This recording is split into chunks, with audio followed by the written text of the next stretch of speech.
Prepárate para escuchar un podcast de historias narrado por Nelson Reu y Tere Reu. Esto es ¿Qué tal, Tere? Carlos, por lo visto, es un espíritu desencarnado de hace 2000 años. Un fantasma sin forma corporal que invadió un cuerpo humano por última vez en Caracas, Venezuela, en 1900. ¿Qué tal, Tere? Hola, ¿qué tal? Bueno, y vamos a hablar de la historia de este fantasma llamado Carlos, que apareció en una historia real, situada en Australia. Esto se trata de una nota de prensa de los periódicos australianos en 1988, donde las revistas y los canales de televisión empezaron a recibir una buena noticia a través de sus equipos de prensa y citas de video.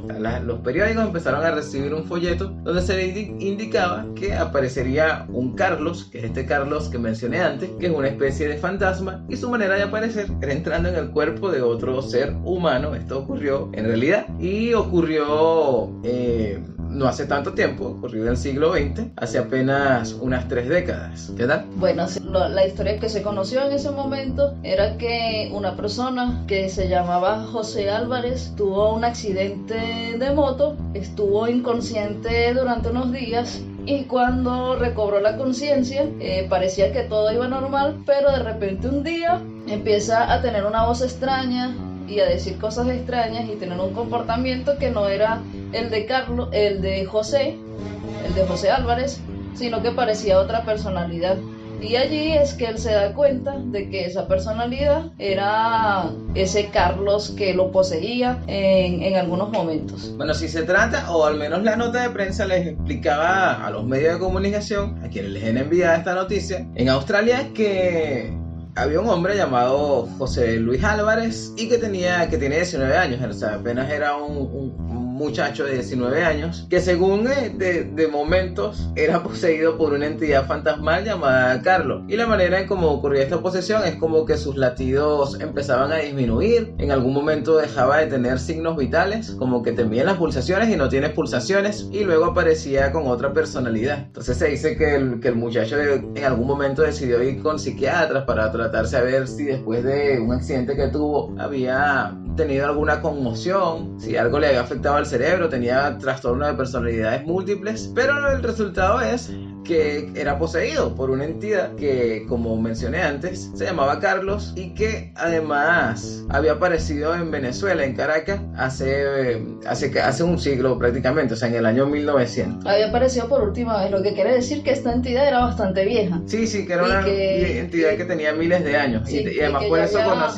tenía conocimiento. Sí, y que ya había poseído a varias personas, y la última vez fue de hecho se cuenta que esa última vez en Venezuela había sido un niño de 12 años que se había caído de un caballo. Un accidente similar al de José Álvarez, que se había caído, había tenido un accidente en una moto. No, él había aparecido en el niño, y el niño en la entidad pudo vivir dentro de este cuerpo de alguna manera durante un lapso corto de tiempo, porque el niño se cayó de un caballo y se murió. Entonces como José Álvarez tuvo un accidente, se dice que precisamente el accidente de José Álvarez fue en moto, se dice que bueno, como se cayó un caballo cuando murió, apareció en este que tuvo un accidente ahora en una moto. O sea, que hacen ahí como una relación entre los dos accidentes, la caída del caballo y el accidente de José en la moto. Pero además, Carlos, esta especie de entidad fantasmal, posee conocimientos del tipo de hacer predicciones, un poco como hacen los psíquicos, que hacen predicciones sobre el futuro, dan consejos, dicen que pasarán catástrofes, guerras, este tipo de cosas que suelen hacer los llamados brujos, que suelen aparecer aún en nuestro siglo, en nuestra época, que por eso parece que convivimos 2 siglos diferentes dentro de una misma. Por una parte hay redes sociales, pero también las utilizan para escribir cuestiones esotéricas que parecen más del medioevo o de incluso antes. Hay métodos científicos y hay estas personas que se dedican a hacer predicciones y que son poseídas por entidades. Y sí, por ejemplo, hay aviones y hay pilotos que cuando los van a pilotar, que están pilotando una maravilla tecnológica del siglo XX, y que hacen un ritual del medioevo antes de montarse a pilotar el helicóptero. O sea, 2 siglos conviviendo, incluso en una misma persona a la vez, o dos épocas distintas. Además, en esta nota de prensa se les decía a la prensa, se les relataban, se les enviaban incluso videos donde se mostraba cómo Carlos aparecía en diferentes circunstancias antes de ir a Australia, y se les enviaba digamos pruebas o información de que había ocurrido varias veces este fenómeno de que Carlos se apareciera dentro de José Luis. El caso es que a la larga esto terminó convirtiéndose en un asunto mediático. Sí, se decía que se había sometido a más de 160 de esas pequeñas muertes y transformaciones, porque prácticamente lo que hacía a perder los signos vitales era morir y luego ser poseídos por Carlos. Y además prometía ser una fuente de revelación especial que llevaría a la gente a la vieja tierra nueva, algo que llamaban como la vieja tierra nueva, que es algo que utilizan también mucho las religiones, aquello de una tierra prometida, un mesías, algo por este estilo. Hablaba de catástrofes mundiales, que morirían algunos líderes importantes de aquella época, bueno, que no es hace mucho, y que los australianos serían los primeros que verían elevarse una gran estrella que influiría profundamente en el futuro de la vida en la Tierra, cosa que tampoco es algo demasiado raro, es algo que también se ha escuchado mucho hablar de un cometa. Bueno, está en la historia de los Reyes Magos que siguen un cometa y el nacimiento del Mesías. Bueno, aquí también supuestamente habría una estrella que influiría profundamente en el futuro de la vida en la Tierra, y como Australia era como un poco esa tierra prometida, serían los australianos los primeros que verían esta estrella. Además, se anunciaba que el domingo 21 a las 3 de la tarde en la Casa de la Ópera, un teatro dramático en Sydney, iría la persona José Luis Álvarez, y delante de todos los australianos que ya estaban expectantes.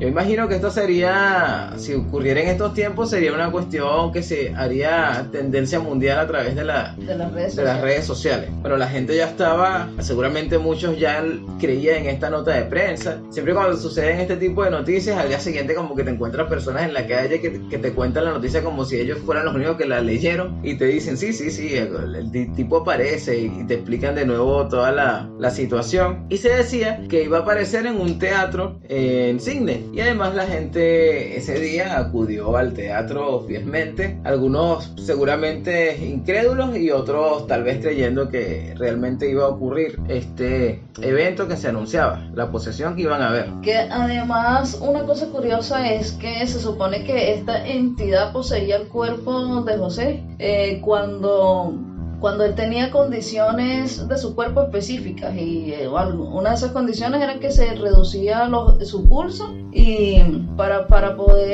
parecía muerto, y luego aparecía esta entidad. Pero lo curioso es que ellos sabían exactamente cuándo iba a suceder, porque si ellos hacían estos eventos era porque ellos sí, porque además se dice que habían hecho ya varias presentaciones, sí, y ellos le ponían fecha a esos eventos. Entonces es una cosa que más o menos tenían el control. Esto me va a suceder mañana, así que mañana me van a ver todos haciéndolo. Sí, porque además la entidad aparentemente tenía ese poder de predecir, pues, de decir el futuro. Pero bueno, cuando Álvarez y además su manager, porque ya tenía un manager, llegaron a Sydney, llegaron a un vuelo de primera clase, en limusina blanca, con unas vestiduras especiales. Por ejemplo, Álvarez iba con una elegante túnica blanca y un medallón de oro, o sea, algo parecido a como se vestiría un brujo, un espiritista, o alguien que dice que tenga contacto a este tipo, que lo hemos visto en televisión. Pues no es algo que es un espectáculo que sí conocemos, que es fácil de imaginar. Y se fueron presentando además en programas de televisión en Australia. Por ejemplo, se presentaron en un programa llamado Today Show, que supongo que es un programa no tan distinto a los magazines que vemos en nuestras televisiones, que tenía un anfitrión, a lo mejor era un late night, un tipo de este programa, pero le empezó a realizar algunas preguntas razonables, es decir, algunas preguntas escépticas, como para tratar de contrastar lo que estaba diciendo o obtener alguna evidencia, pues que no creerle todo lo que dijera, sino ponerlo un poco en cuestión lo que estaba diciendo. Lo que desencadenó, bueno, un pequeño debate entre el presentador de televisión y la entidad, o la persona, en este caso, que era siempre poseída por esta entidad, y al final, bueno, terminó yéndose del programa disgustado y hasta lanzó una maldición sobre el presentador. Le dijo que el ejército de Satanás ya había asumido el control de las Naciones Unidas y decía que Australia podía ser la próxima. O sea, que aquí metieron un caso de política, que Satanás había asumido el control de las Naciones Unidas. Es algo que suena bastante bastante cómico y además algo... Recuerdo un poco cuando Hugo Chávez llegó precisamente a las Naciones Unidas y dijo que aquí olía a azufre, que aquí ayer estuvo el diablo. Bueno, esto fue en el 88, así que fue mucho antes, así que Chávez no fue tan original. Y Australia podía ser la próxima según esta maldición que lanzaba en este canal donde lo trataron mal a la entidad o a Carlos. Y había gente en este momento que se preocupaba, que incluso como que querían que el presentador pidiera un poco de disculpas porque estaban atemorizados sobre esta maldición que se estaba lanzando sobre Australia por esta entidad debido a que el presentador había sido descortés con su invitado. Y bueno, luego así fue apareciendo en otros programas de televisión y como que pasó en algunos más o menos lo mismo, pues que era tratado de esta manera y se molestaba y se iba del programa. Incluso hubo un programa en el que él fue y también invitaron a un mago, que este mago se llamaba James Randi y sí se dedicaba un poco a desmentir, o sí se dedicó durante mucho tiempo a desmentir a quienes eran charlatanes. O sea, él mostraba cómo de repente alguien hacía, como suele suceder en los canales de televisión, y yo creo que para la época sucedía más, que se presentara alguien y dijera que puedo sanar personas, que puedo, por ejemplo, lo que hacían lo de doblarla con el poder de la mente y doblar las cucharillas, este tipo de cosas. Bueno, de hecho se veía mucho lo de El Pare de Sufrir, que había un programa que salía a las 12 de la noche. Un buen ejemplo. Y todavía sale. Y sanaban gente que salía caminando, entraba en silla de ruedas y la gente salía caminando. O cuando hablaban del manto sagrado, que el manto sagrado era como que con que se limpió Jesús. Sí. Y un manto sagrado larguísimo porque todo el mundo tiene un pedazo en su casa. O incluso apariciones de la Virgen en ciertos lugares y la gente peregrinaba a estos lugares, por ejemplo la Virgen de Lourdes, y la gente peregrinaba hasta Lourdes para sanarse allí. Que por ejemplo con la Virgen de Lourdes hablaba Carl Sagan sobre este tema y él dice, por ejemplo, las personas que se curaban de cáncer, que hay una tasa. Con la medicina ocurre algo rarísimo, que es que a veces vamos a estar claro que la medicina no ha avanzado como para decir que al 100% los médicos entienden qué es lo que sucede con la biología del cuerpo, y muchas veces existe, bueno, estamos en un momento ahorita de pandemia y vemos cómo están investigando y tratando de entender qué es lo que sucede con este virus y creando medicamentos, vacunas y este tipo de cosas. O sea, se va aprendiendo, pero también es un terreno muy complicado y a veces como que una persona se recupera, y sí es cierto que muchas veces la actitud de la persona hace que la persona se sane,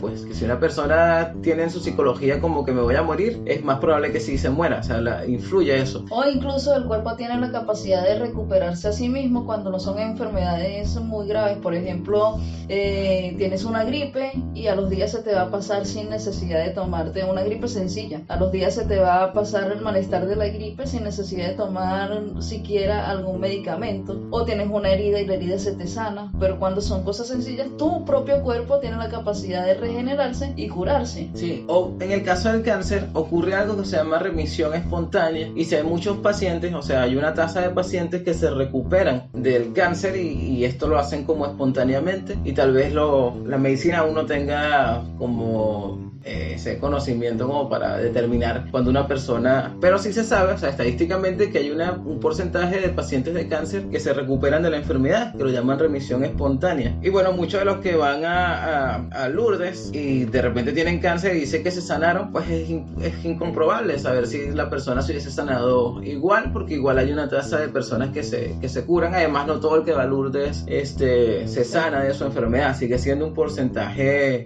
muy bajo. Es decir, si van 1 millón de personas y del millón de personas se sanan 10, no se podría decir que ocurrió un milagro con 10 personas, simplemente 10 personas que se sanaron de una enfermedad. Exacto. Se pudieron haber sanado de cualquier manera. Exacto. Sería un milagro si el millón de personas que fueron al lugar se recuperaron. Eso sí, ahí tú dirías, algo pasa en este lugar que todo el que va se recupera, pero si es un porcentaje tan bajo y existe un porcentaje ya de remisión espontánea, es incomprobable. Exacto. Bueno, siguiendo con Carlos, él iba a aparecer en esta casa de la ópera. Ya hemos dicho que había un mago llamado James Randi que se dedicaba precisamente a desmentir este tipo de cosas, o sea, que dedicó su carrera, como era mago, él conocía todos los trucos que utilizaban los charlatanes en casos de espiritismo, de medium, este tipo de cosas, y él lo exponía, o sea, razón por la cual no era muy querido. De hecho, James Randi pudo haber hecho mucho más dinero si hubiese dicho que las habilidades que él tenía, si los trucos que él hacía, le venían de algo espiritual, de algo que no era sobrenatural. Sí, un evento paranormal. Pero bueno, él como que le gustaba mucho más, o sea,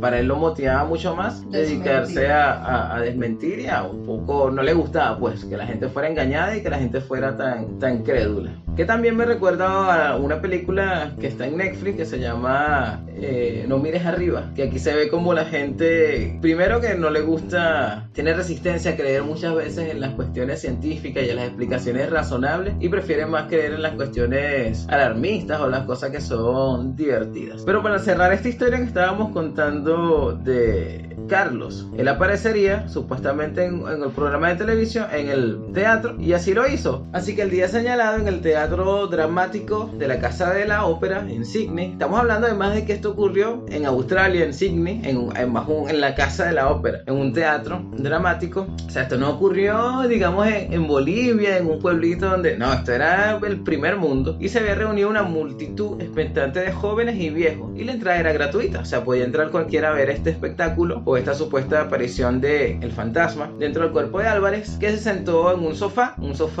Le controlaron el pulso y empezaron a realizar esto, que yo creo que actos como estos se veían en la televisión hace algunas décadas, de personas que hacían este tipo de cosas. Y su pulso, en realidad, como habían dicho en la nota de prensa que sucedía, su pulso se detuvo y aparentemente la persona estaba muerta. O sea, José estaba muerto. José Luis Álvarez se llamaba. José Luis Álvarez. Y se dice que emitía algunos sonidos guturales que venían desde dentro de él, que la audiencia estaba realmente boquiabierta con respecto a lo que estaba sucediendo, y realmente como que estaba impresionada, hasta que de su momento empezó a fluir una amplia perspectiva humana y espiritual, y la gente creyó que Carlos estaba allí. A la gente, cuando la entrevistaban al salir de allí, muchos miembros del público describían que se sentían conmovidos y maravillados. Es decir, que la gente, o mucha gente, realmente salió convencida de que José fue poseído por la entidad de Carlos. Sí, y de lo que vieron nos dejó bastante aperplejados, pues. Que suele suceder mucho también con las cuestiones que se hacen en religión o en los cultos, que la gente realmente cuando habla salen convencidas y explican lo que vieron, y que están maravillados,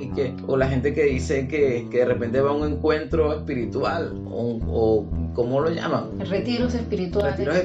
Y cuando vuelven tienen como revelaciones, sí, y soy una persona renovada y este tipo de cosas. Bueno, así salió la gente, nueva y renovada y conmovida y maravillada. El domingo siguiente, el programa de televisión más popular de Australia, llamado 60 Minutes o 60 minutos, reveló que la historia de Carlos era una broma de principio a fin. O sea, lo revelaron. Los productores habían pensado que sería instructivo explorar la facilidad con la que se podía crear un curandero o gurú para embaucar al público y los medios de comunicación. O sea, todo fue desde el principio algo planificado por los medios australianos tal vez para hacer un poco un experimento social y para demostrarle a la gente que son frecuentemente engañados y que no se dan cuenta. No se dan cuenta porque quienes lo hacen con la mera intención de engañarlos, a fin de... son personas sin escrúpulos y lo que quieren es obtener beneficios económicos como estos. Y porque a la gente le encanta creer este tipo de cosas y se maravillan ante este tipo de cosas, así que no razonan profundamente, no investigan y se creen este tipo de cuentos. Bueno, hay una película que se llama El Gran Truco, de Christopher Nolan, que se trata precisamente de magos, de ilusionistas, y una de las frases que dicen en la película en algún momento es que engañamos a la gente porque la gente quiere ser engañada. Y recordemos que las películas de Christopher Nolan tienen guiones muy, muy bien escritos, y realmente pues es esto, la gente quiere ser engañada y por eso es engañada. Pero además es bueno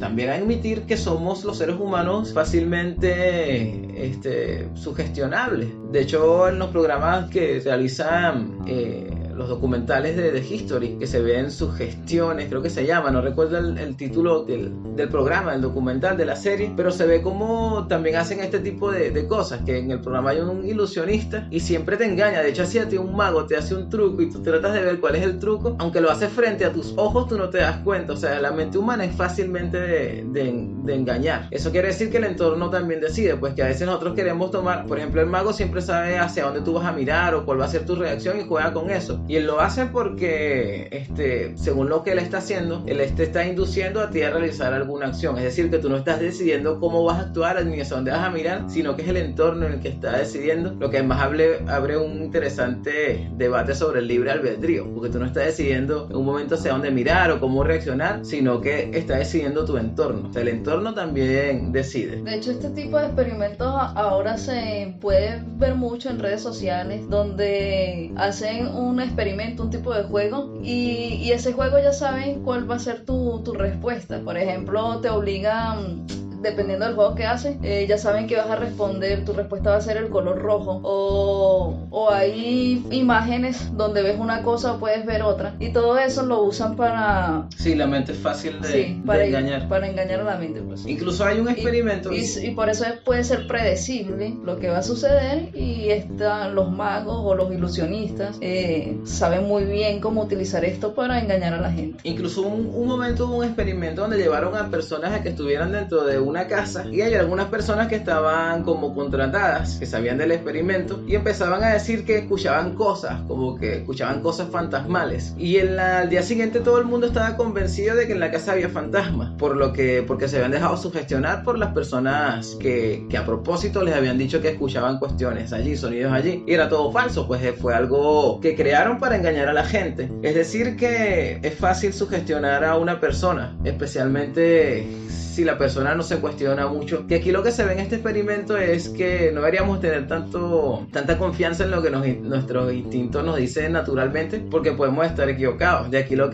aquella frase de que el sentido común es el menos común de los sentidos, que a veces creemos estar seguros de algo, que vimos algo, que sentimos algo, que recordamos incluso algo, y podemos estar equivocados. O sea, nuestro cuerpo puede ser, o nuestra mente puede ser engañada. Y esto también lamentablemente lo utilizan mucho los políticos, lo utilizan las personas de este tipo de programas como la Medium, los psíquicos. Por ejemplo, ahora mismo que acaba de terminar un año, en Venevisión están pasando los programas de las predicciones para el próximo año, y sale una señora ahí tirando unas cartas. Lo utilizan para engañar a la gente, este tipo de cosas, pero también lo utilizan los políticos, los políticos de cualquier lugar del mundo, cuando van a una carrera presidencial, suelen contratar a alguien como este mago James Randi, que conoce cómo reacciona a la gente, y así les lanzan los eslogans, los mensajes políticos, y empiezan a engatusar a los electores. Y vean qué fácil es engatusar a un montón de gente, lo cual hace a veces a uno reconsiderar aquello del voto popular. Bueno, para cerrar un poco, ¿cómo fue que engañaron?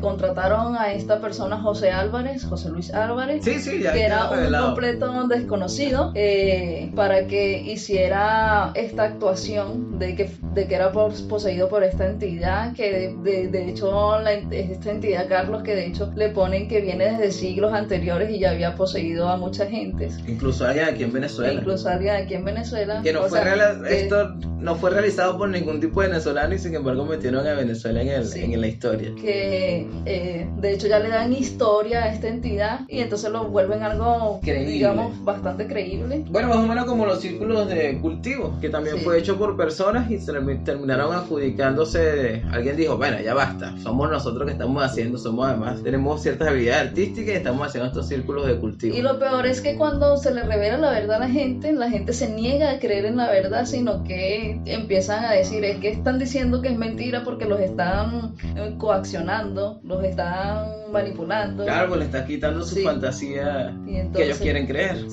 Igual que con los círculos de cultivo. O también la gente reacciona molesta porque se dan cuenta de que han sido engañados y se sienten burlados, como que me hicieron ver como un tonto que creía en estas patrañas, y al final se revela que todo es un montaje. Y esto sucedió, por ejemplo, con aquella noticia en la radio muy más conocido que esto, donde una emisora anunciaba, para hacer una publicidad, ya no recuerdo de qué, que anunciaba que estábamos siendo invadidos por extraterrestres, y la gente se alertó. ¿Recuerdas esa noticia? No. Sí, que hubo una emisora de radio, me imagino que en Estados Unidos, pues no recuerdo del todo la noticia, pero empezaron a difundir el mensaje de que había una invasión inminente de extraterrestres, y la gente se alertó, creyó en realidad lo que está sucediendo, y al final se reveló que era una broma de la emisora de radio, y la gente se alteró al punto de querer ir a incendiar la emisora. Y esto también ocurrió, una broma parecida, también que ocurrió en un teatro, y cuando se reveló que era un mentira, mentira, un montaje, la gente también se puso violenta. Es decir, después la gente reacciona de esa manera agresiva o se molesta, pero no tanto porque la cuestión sea mentira.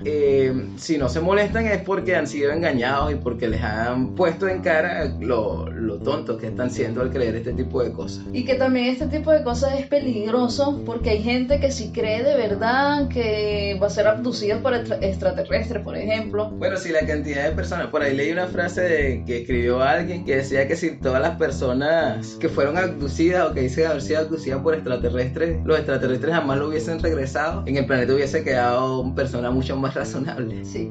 El caso es que se han llevado los locos. Que llega a ser tan peligroso que pueden creerse sus propias alucinaciones y convencer a otros de que suceden este tipo de cosas.